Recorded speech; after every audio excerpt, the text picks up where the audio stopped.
L'exposition du Grand Palais rappelle et exalte le rôle capital joué pendant 5 ans par la France d'outre-mer dans la guerre et dans la victoire.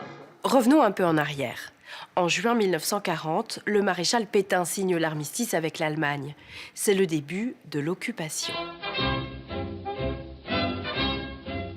À 6000 km de l'Hexagone, les Antilles et la Guyane sont placées sous l'autorité de l'amiral Robert, représentant du gouvernement de Vichy. C'est le début de la censure, des privations. Certains craignent même le retour de l'esclavage. Alors, à défaut de prendre le maquis, des hommes vont prendre le large. On les appelle les dissidents. Ils seront plus de 2500 en Guadeloupe et en Martinique. Il y a des Antillais qui sont partis à la barque et à la rame et qui sont entrés vers Trinidad et Barbade. Les grandes îles anglaises. Comme Antoine, la plupart rejoignent la Dominique et Sainte-Lucie où ils s'engagent dans les forces françaises libres du général de Gaulle.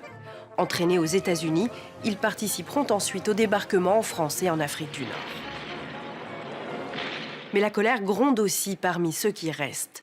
En 1943, la révolte de la garnison de Balata fait basculer la Martinique dans le camp de la France libre. À La Réunion, le gouverneur Pierre Robert affiche lui aussi son soutien au maréchal Pétain. Il est surtout opposé aux Anglais, présents en Afrique de l'Est. Dès lors, l'île de La Réunion se retrouve isolée, victime d'un blocus encore plus sévère quand les Britanniques prennent Madagascar en 1942. Cette année-là, seuls 6 navires accostent à La Réunion. Ses habitants ont faim. Le 28 novembre, l'espoir apparaît enfin au large de Saint-Denis. Voici le Léopard, un contre-torpilleur des forces françaises libres. 3 jours plus tard, les autorités se rendent. La Réunion est libérée. Dans le Pacifique, le ralliement à la France libre se fait sans heurts.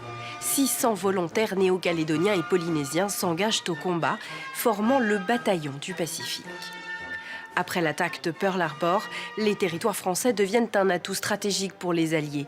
La Nouvelle-Calédonie devient la base arrière des Américains dans le Pacifique. En mars 1942, 17 000 GIs débarquent à Nouméa, c'est près du double de la population.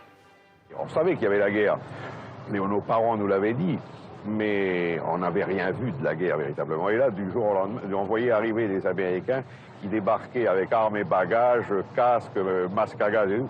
C'était quelque chose d'ahurissant pour nous. Au total, plus d'1 million de soldats américains vont transiter par la Calédonie. En Calédonie, dans la mémoire collective, que ce soit mélanésien, européen, c'est resté gravé, quoi.